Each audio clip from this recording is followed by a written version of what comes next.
ተዋህዶ መሸሸጊያዬ ኦርቶዶክስ መጠለያዬ ሰላምሽ ከፍ ይበልልኝ እናቴ ሁሌም ኖሪልኝ ሰላምሽ ከፍ ይበልልኝ እናቴ ሁሌም። በስመ አብ ወወልድ ወመንፈስ ቅዱስ አሐዱ አምላክ አሜን። ሰላም ተመልካቾቻችን እንዴት አላችሁ? የተገናኘንበት ሰሞነኛ ጉዳይ አንድ መርሃ ግብርኛም ሰርተን ነበር።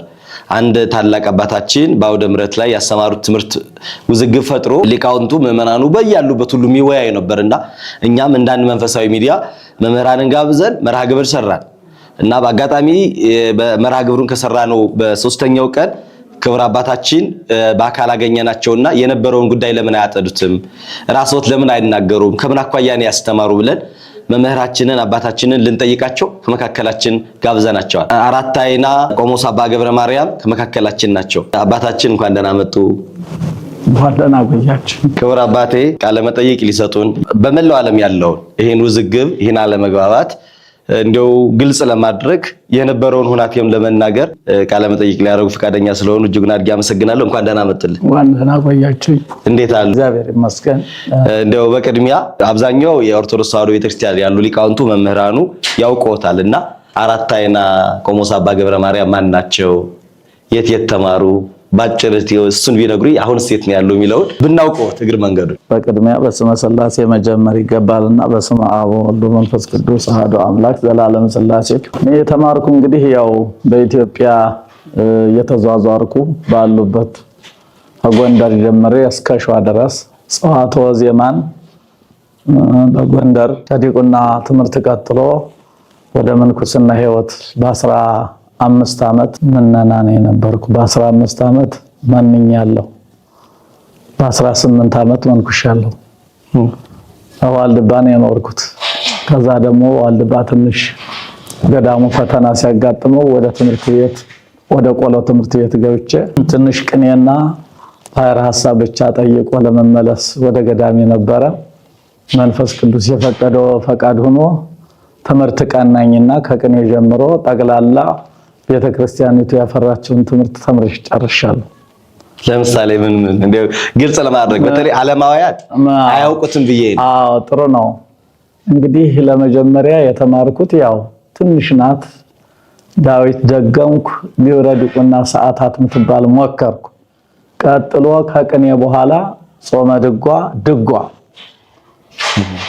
አቋቋም አስመሰከርኩ። ዝማሬ መዋሥዕት ዙራን ባስመሰከርኩ። ቅዳሴ ደብረ አባይ አስመሰከርኩ። ድጓ ዳር እስከ ዳር ተምሬ አርሜ አቀናባብሬ አስቀምጫለሁ። ጊዜ አጥቼበት ቶሎ ወደ ማስተማር ስለገባው ከዛ በኋላ ቅኔን በመጨረሻ ነው ያስመሰከርኩ። ከዛ በኋላ ብሉይ ሐዲስ ሊቅ ህንፃ መነኮሳት ቅኔ ከናገባው በዚያ አጠናቅቄያለሁ ማለት ነው።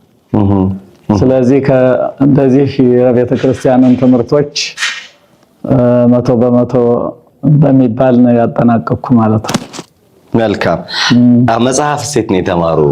መጽሐፍ የተማርኩት ለመጀመሪያ ጊዜ በመንበረ መንግስት መድኃኔዓለም ከታላቁ ዕውቅ እንቁ ከሆኑት ክቡር ሊቀ ሊቃውንት መንክር መኮንን ከኔታ ሊቀ ሊቃውንት ዕዝራ ጋር ያን ጊዜ እሳቸው ተምረው ጨርሰው ወደ ምክትልነት ታጭተው በነበረበት ጊዜ እኔ ሐዲሳት እማር ነበር። ከዛ ጀምሬ እዛ የተወሰነ ቀረኝ። ወደ ሸዋ ተሻግሬ አራቱን አጠቃለልኩ።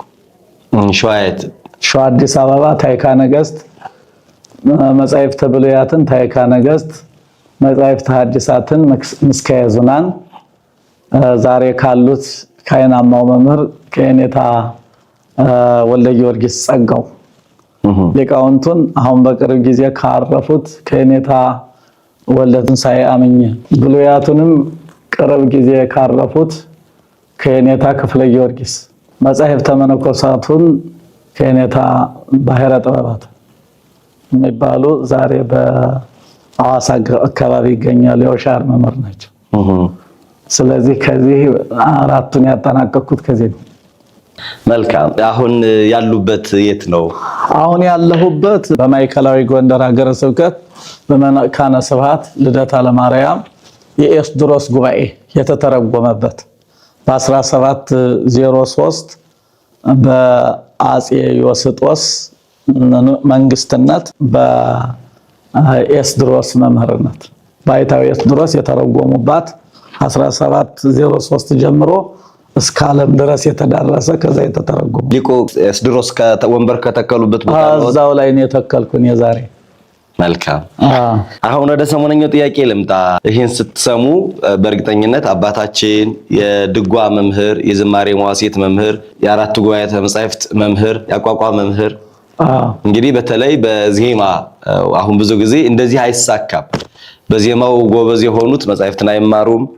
የጮኸት መምህራን ደግሞ እሳቸው ደግሞ ሁሉን አሟልተው ነው እንግዲህ የተሰጣቸው የያዙትና እኒህ አባት ናቸው።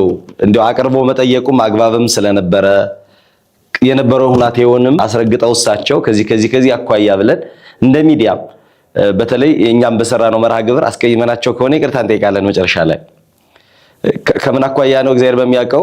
እኔ ያኛው ካሁን በፊት ዋካብራን ሚዲያ የመጀመሪያውን የሰማችሁት ካላችሁ እናንተም ራሳችሁ ይህን ሐሳብ ስጡበት። ይህን ትምህርት አባታችን ብዙ መምህራን የተለየ እንደሆነ ነግረውናል።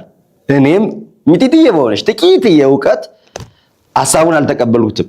ይሄን ሐሳብ ወስደው በተለይ በእስልምና እምነት ያሉት ከሌላ ቤተ እምነት ውስጥ ያሉት ኦርቶዶክስ ተዋሕዶ ቤተክርስቲያን ላይ ሊያሾፉ በቅድስት ሥላሴ ላይ ሊቀልዱ የነበሩ ብዙዎች ናቸውና ከሷ አኳያ ነው ቪዲዮ ይሰራል።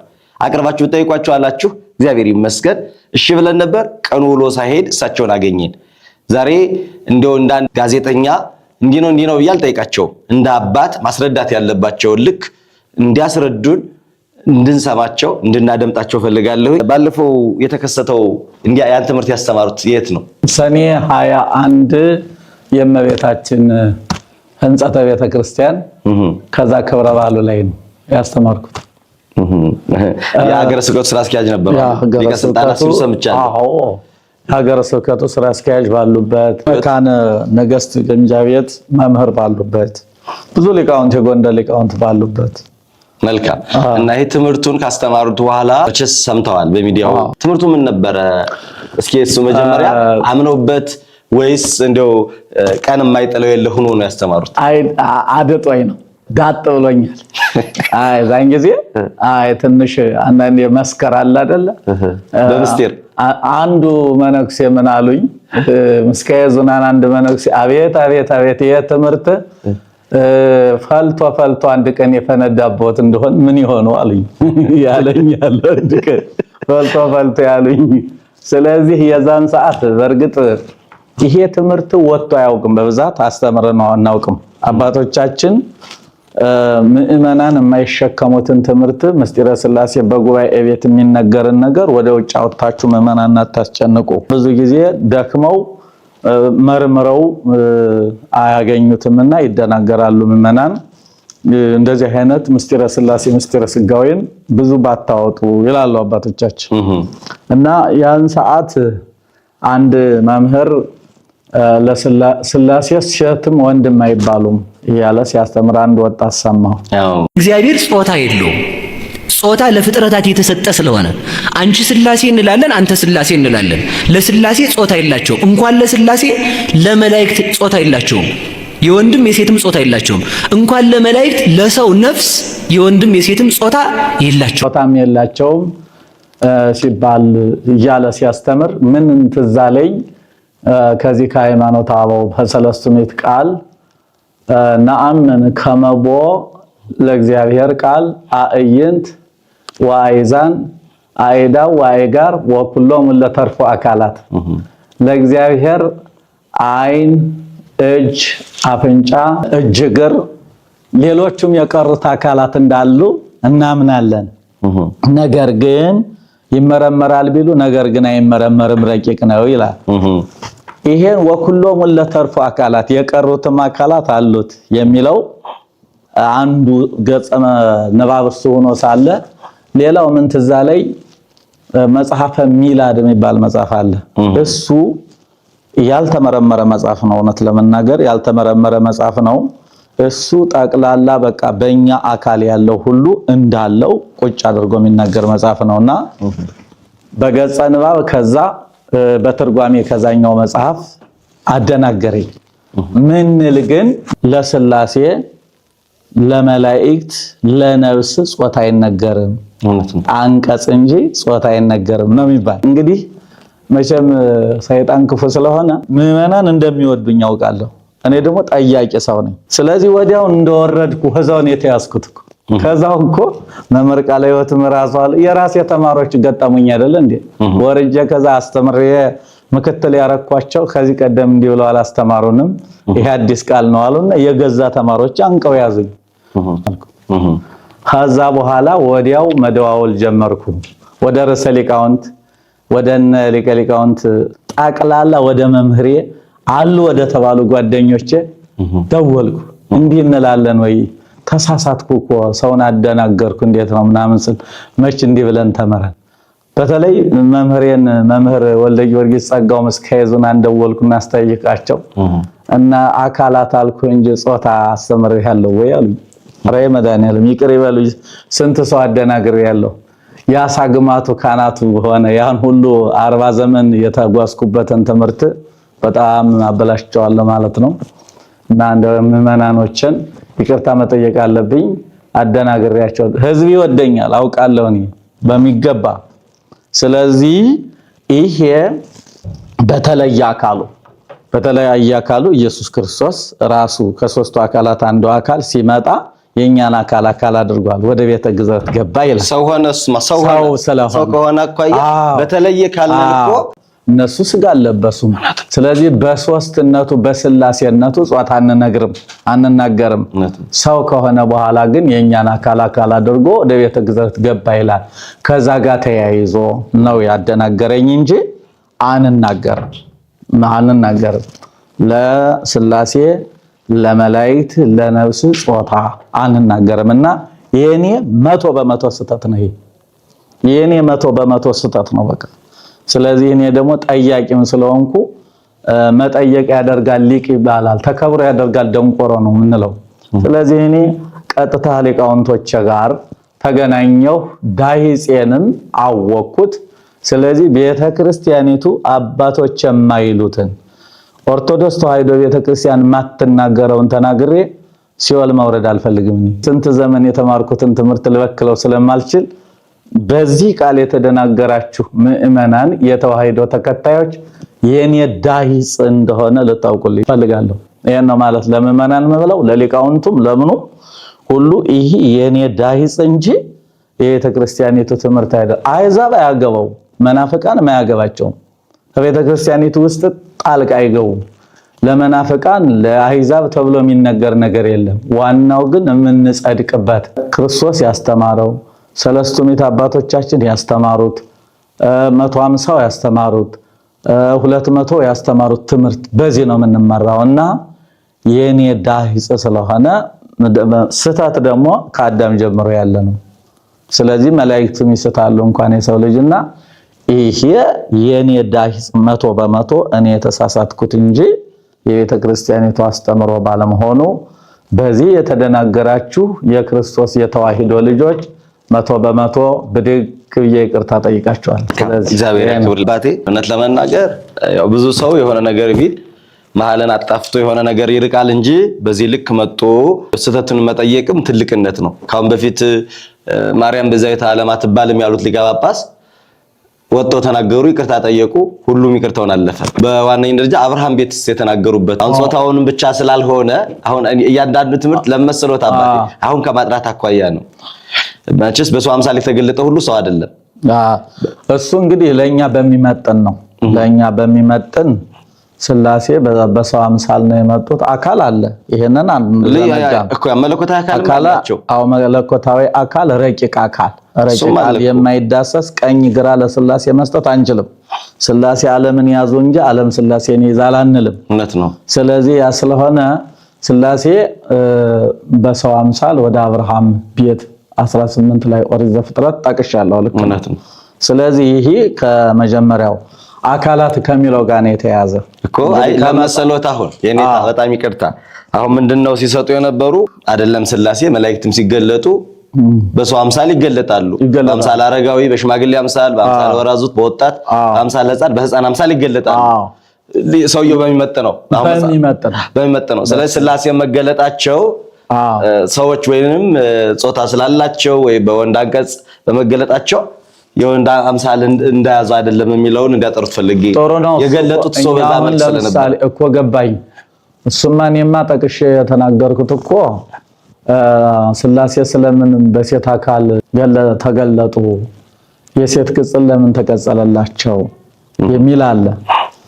ሴት ርሪት ስለሆነች ስላሴ መረሯን ስለሆኑ ሴት ከባህሪዋ ልጅ እንድታስገኝ ስላሴም ከባህሪያቸው ፍጡራንን አስገኝተዋልና በሴት አንቀጽ ተጠሩ እንጂ ለስላሴ ሴት ወንድ ብሎ አካል ጾታ መስጠት አይቻልም ነው የሚለው።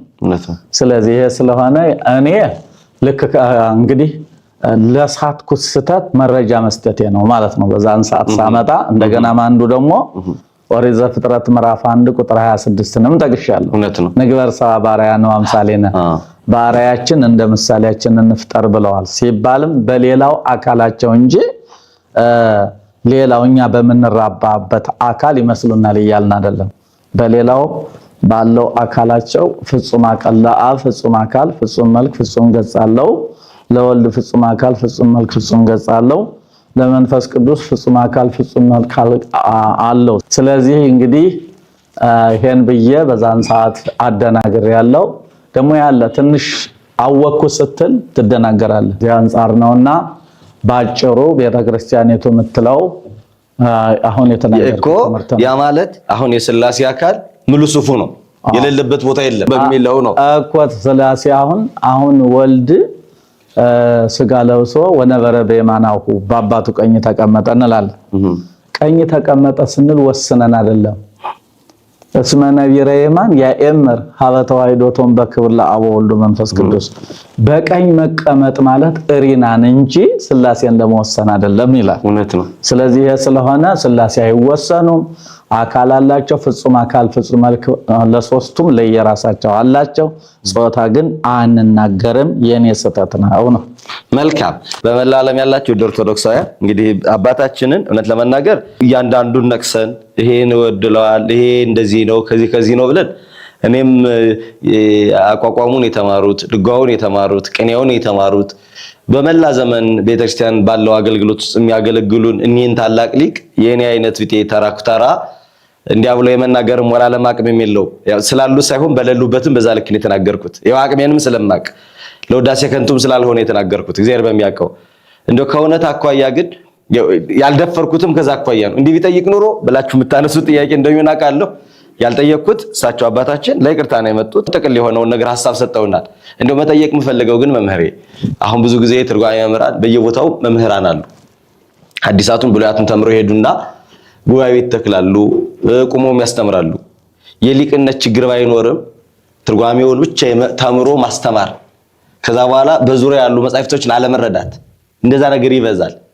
ትርጓሜውን ዞታል። አሁን በእርግጠኝነት አንድም ብሎ አይቼው ታውቃለህ ሰው ሲተረጉሙ ሌላው ቀርቶ አሁን ስንለው የነበረውን ቆንጆ አድርገው ነው የሚተረጉሙት። አንጠርጥረው ነው የሚተረጉሙት።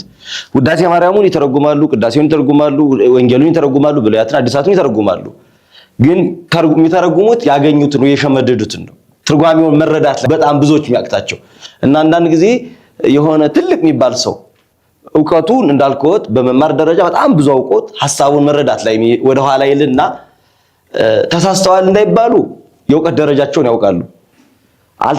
ዝም እንዳይባል ደግሞ መቼስ ብዙ ከመሸከም ጥቂት ማላመጥ የሚባለው ነገር አለና የገባቸው ሰዎች ይከራከራሉ። እና ትርጓሜው ተምረው ትርጓሜው እንደው ያልገባቸውን ሳይገባቸው የሚያስተምሩ መምህራን ብዙ ቦታ ላይም ስለሚታይ ይሄ ከምን ጉድለት የመጣ ነው?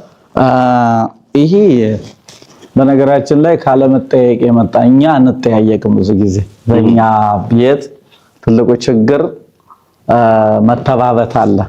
አንዱ ጋር መጠያየቅ ብዙ ችግር አለ እንጂ አሁን ብንጠያየቅኛ ለምሳሌ አሁን የዚህ አይነት ዓለም አቀፍ የሚሆኑ እንደ ርዕሰ ሊቃውንት መምህር ገብረ ኪዳን ወደ ዓለሙም ወደ ሁሉም በቃ ትኩረት ያደረገ ምርምር ያለው አለ። አንዳንዱ ደግሞ የያዘውን ይዞ የሚሄድ ክፍል አለ። ዞሮ ይሄ በየጊዜው በእረፍት ጊዜ ማገናዘብና ከትርጓሜው ጋር አብሮ የሚሄዱትን መጻሕፍት በእረፍት ትርጓሜ ከባድ ነው።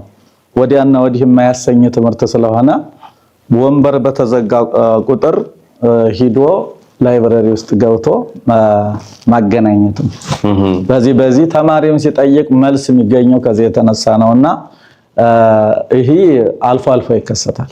እነቱም አልፎ ይከሰታል። ገሌ ሀዘር ማንሳትና ትርጓሜ መሸምደድ ላይ ደካማ ናቸው፣ ምስጢር ላይ ጥሩ ናቸው ይባላል። አንዳንዱ መምህር የቱ ይሻላል ግን? አሁን ዘሩን ዞት ምስጢር ከሚጎለው እንደው ዘሩን ዞት ሁለቱንም ቢኖር ጥሩ ነው። እንደው ቢጎለው ግን ሁለቱን ይዞ ቢሄድ እጅግ በጣም የሚያምር ማለት ሰካ ነው። ላልቻለስ ተሸክሞ ከሚቀር እንግዲህ የተሸከመውን የማይበላል አይደል? ይሄማ ሌላ ሊሆን ነው። ስለዚህ ማብራራቱ ይበልጣል። ምስጢርን ይዞ የሚችለውን ያህል ዘር ያዝ እሱ ነው። በጣም ትልቅ ነገር ነው። እንደው እግረ መንገዱን የኔታ አሁን አስተምሮ ላይ እርግጠኛ የምንሆንባቸው ነገሮች አሉ። አንገቴን እሰጣለሁ የምትለው አቃት እንዲህ አይነት ነገር አስተምሮት ላይ ብዙ ጊዜ እርግጠኛ ሆኖ ነበር። እንግዲህ ሰው እኮ ይኸውልህ ስማኝ፣ ሰው እኮ ሲሳሳት እኮ አይቀረውም እኮ ምንድነው ልሄድ ካለ እኮ ጠቅሎልም ነው ልሄድ ካለ ጠቅሎልም ነው። ስለዚህ ሰው እንግዲህ ለተማመነበት ነገር አንዳንዱ ሰው እውነት ሳይዝም እውነቱንና ሐሰቱን እውነት ለማድረግ ብዙም ይደፋፈር ሰው ይኖራል። እኔ ግን ከዛ አንፃር አይደለም። እኔ ልክ በቃ ያን ቃል ምን ተጠቀመው ሁልጊዜ ቤተክርስቲያኒቱ ልሳን እሱ ነው ብዬ ስላሰብኩ እንጂ አንዳንድ እኛ እኮ ሰው ነን፣ ሰው እንደመሆናችን መጠን ሰው ሆኖ አይሳሳትም። እግዚአብሔር ለዚህ እኮ ነው ነሱስ መቀርበት መንግስተ ሰማያት ንስሐ ግቡ ያለን እኮ ስለምንስት ነው። እሺ የመጨረሻ አንድ ጥያቄ አለ አባቴ፣ ለሌሎች እንደው መልእክት እንዲያስተላልፍ ፈልጌ ነው። መቼስ የቤተክርስቲያናችን ትምህርት በመሰለኝ በደስታ ላይ አንናገርም። ያመንበትን በተለይ ምስጢረ ሥላሴ ዶግማ ነው። እንዲሁ ወደዚህ ወደ ቀኝ ወደ ግራ የማይል ለዘመናት ቤተክርስቲያናችን የሌሎች ከኦርቶዶክስ ተዋሕዶ ቤተክርስቲያን ቤተ እምነት ውጭ ያሉት ሰዎች እንዳቦጌዴ እየተቃዳደዱ በጣም ብዙ የእምነት ድርጅት ሲፈጥር ባለችበት ርቴቶን አቀጥላ የመጣችበት የሃይማኖት ምሰሶ በተለይ ይሄ ዶግማ ትምህርቷ ነው። እንቅስቅስ የሌለው በሶስቱ በዶግማ በቀኖናና በትውፊቷ ነው ቤተክርስቲያን ተጠብቃ ያለው አጥሯ እሷ ናት። እና እንዲህ የሚንዱ ትምህርቶች ለምሳሌ ባለፈውም ሚዲያ ላይ ስሰራ ስቻለሁ። ብፁዕነታቸው ይቅርታ ጠየቁ። አሁን እሱም እግዚአብሔር ይመስገን ዛሬ ይቅርታ ጠየቁ። ሌሎችም ከዚህ በፊትም በጣም ትልልቅ የሚባሉ ሰዎች አይ በቃ እንደው ቀን ሆኖ ማይጠለው የለም ተሳሳትኩ ብለው ይቅርታ ይጠይቃሉ። መሀል ላይ የሚወድቁ ሰዎችስ ኃላፊነት መውሰድ የለበትም? አሁን በሰሞኑ የተነሳው የእውነቴን ነው አባቴ ዳግም ይቅርታ በጠይቁበት ለእሱ ትፈልጊ አይደለም እንደው ለቀጣይ አሁን በዚህ እምነት አንደኛ ከሌላ ቤተ እምነቶች አሉ ሲቀልሉ ኦርቶዶክሳዊ ሆኖ ያዘናል። አንጀት ሁሉ ድብን ያለ እጅግ አብዝቶ የከፈው እንዴት ነው የኛ አባቶች አሁን አንዳንዱ ያን ያህል የተማሩ ያ ሊቅ ይሄን አያውቁትም ማለት ይችላል ወይ? አቋቋሙ ድጓውን ቅኔውን ዝማሬ ማስቱን የተማሩት ሊቅ ይሄን አያውቁም ብሎ እንዴት ያስባል? አይ ሌላ ትምህርት ይኖር ነው የሚል ሰው አለ። ከመካከል ደግሞ አይ ሰው ናቸው በሰውነታቸው ደግሞ ቤተክርስቲያናችን ሰው አይሳሳትም አትልም፣ ጳጳስ አይሳሳትም አትልም። የማይሳሳት እግዚአብሔር ብቻ ነው። ትክክል ቤተክርስቲያን ብቻ ናት። እና አይ ሰው ናቸውና ተሳስቶ ይሆናል ብለው ሐሳቡ የተቃወሙ ሰዎች አሉ። ግን መሀል ላይ የሚሰጡ ሰዎችን ኃላፊነት ከመውሰድ አኳያ እንደ ሌሎች መምህራን ነው በተለይ እርግጠኛ ባልሆኑበት መጻሕፍትም አሁን ቅድም የጠቀሷቸው የሊቅ መጽሐፍ አለ። ግን የቅዱስ ማይባሉ ሊቅነታቸውን ቤተክርስቲያን የምትመሰክር አሁን አባ ገብረሃና አለ አይደል? ሊቅ ናቸው፣ ቅዱስ ግን አይደሉም። ጻድቅ ናቸው ላግም ቤተክርስቲያን አትመሰክር።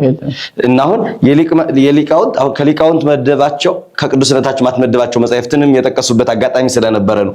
እንዲህን አይተወጣው ተናግረው ይቅርታ ይሄን አልኩ እንዴ ብለው የሚመለሱት መሀል ላይ የሚደናገረው ሰው በተለይ እንደናንተ አይከን ትልልቆች ላይ ያላቸው አባቶች ጋር እንደው ለወደፊቱ ምን ባይሆን ይሻላል የሚሰናከለው ሰው ግራ የሚገባው ሰው ስላለ ያው እሱ ሰው ማለት ሰው አይሰናከልም ማለት አይገባም። ምዕመናን አሁንም ለምዕመናን ምነግራቸው መልአክም ተሳስቷል።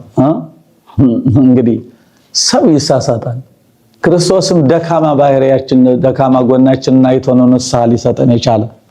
ስለዚህ ክርስቶስ በኃጢአት መኖራችንን ነው የማይወደው እንጂ ኃጢአት መስራታችን አያስደነግጠውም ለጊዜው።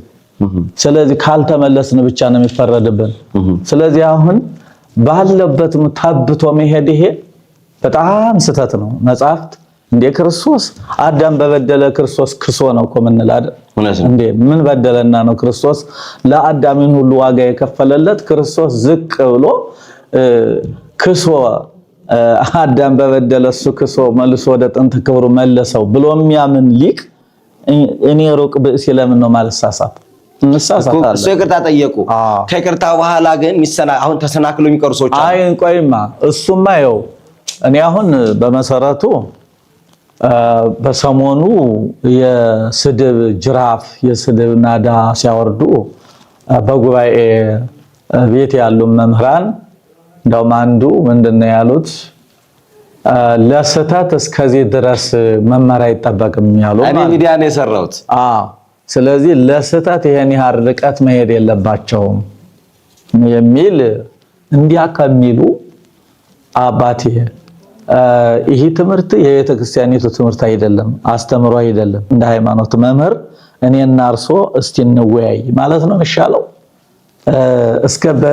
እስከዚህ ርቀት ድረስ ለመሳሳት እስከዚህ ርቀት መሄድ አይጠበቅም ማለት እኔ ያልተማርኩት ይሻላል ማለት ነው። አንድም ተው ወደ ሌላ በኩል ስንሄድ ያልተማርኩት እኔ ይሻላለሁ ማለት ነው የሚመስለኝ። ለኔ አይባልም ሲጀመር እንደዚህ የሚባል ነገር የለም። በቃ እኔ ማለት ነው ስለኔ መማር ስለኔ የቤተ ክርስቲያን አባትነት የኢትዮጵያ ሕዝብ ያውቃል። ከአዲስ አበባ 20 ዓመት አራቱን ጉባኤ ስማር የኢትዮጵያ ሕዝብ ገዳማዊ መሆኔን ማንነቴን ጠብቄ ምኖር ነውር የሌለብኝ አባት መሆኔን እኔ እንዲህ ብዬ መመስከር ባይገባኝ የኢትዮጵያ ሕዝብ 100% ያምናል። ስለዚህ እኔ አሁን ይቅርታ የጠየቁበት ሕዝቤ በጌ ወገኔ ሁሉ እንዲበደልብኝ ስለማልፈልግ ነው።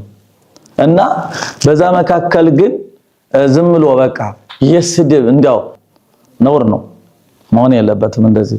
ስለዚህ እኔ በአጠቃላይ አሁን ማለት የምፈልገው የኢትዮጵያ ሕዝብ እንዲደናገር አልፈልግም። እንዳይጠራጠረኝ የኢትዮጵያ ሕዝብ ያውቀኛል። የትናንትናው አባ ገብረ ማርያም ነኝ፣ ሌላ አይደለሁም።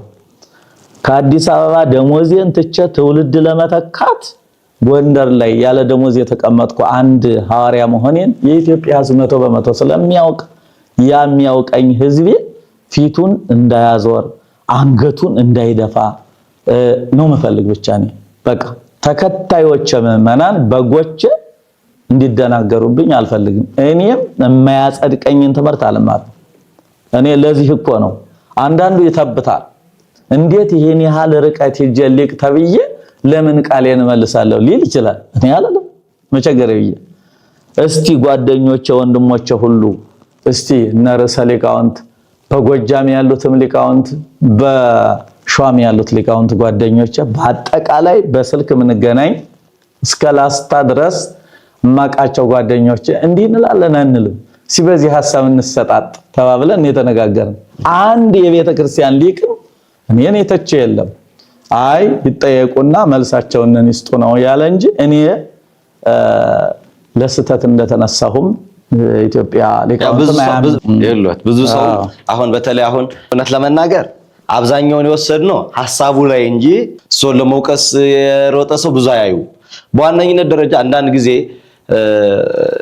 ካናደደችው በኋላ ሚስቱ ሰውየው እርምጃ ወሰደ እና ለምን ትመታኛለህ ይባል እንዴ ለምን እንደምን ታጠፋለህ ብላ አስመክረው መጀመሪያ ለምን አናደርሽኝ ካናደርሽ በኋላ አሉ። መጀመሪያ ሰው የሚያናደር ቃል ከተናገሩ በኋላ የወለት አባት ይቅርታ የጠየቁበትን ቃል ካናገሩ በኋላ ለምን ተናዳችሁ ተናገሩኝ ቢሉ እሱም በእነሱ በኩል ቢሆኑ እርግጠኛ ነኝ እሱ አሁን ያሉት አጻር ምንድነው እንደ ወንድም ለምን አይጠይቁኝም ነው በቃ እንደ ወንድም ለምን አይጠይቁኝም። ሰውየው ደግሞ ወይም መምህሩ ሚዲያ ላይ ስንሰራ እኔ አሁን እንደው አከብራን ቤተሰቦች የቤተክርስቲያኗ ልጅ ነኝ። አባቴ ታላቅ ሊቅ ናቸው። ቤተክርስቲያን 64 ዓመት አገልግሎ ነው ያረፉት።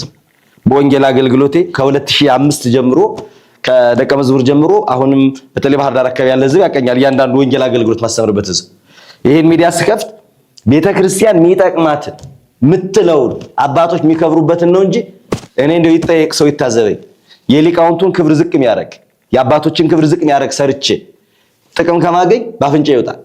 አንድም ቤተክርስቲያን ባህር ዳር ላይ ያሉት ቤተክርስቲያን ማስታወቂያ ሰርቼ አንድም ቤተክርስቲያን ላይ ጀስ ገባ አንድም ቤተክርስቲያን ማስተባበሪያ ስንሰራ የትራንስፖርት እንኳን ተቀብዬ አላውቅም። ቤተክርስቲያን በነፃ ነው እያገለገለን ያለን። አገኘንም አላገኘንም ሚዲያው ላይ የታየ አካል ይኸውም ኢትዮጵያ ውስጥ ያየው ሰው ምንም ትርፍ የለውም።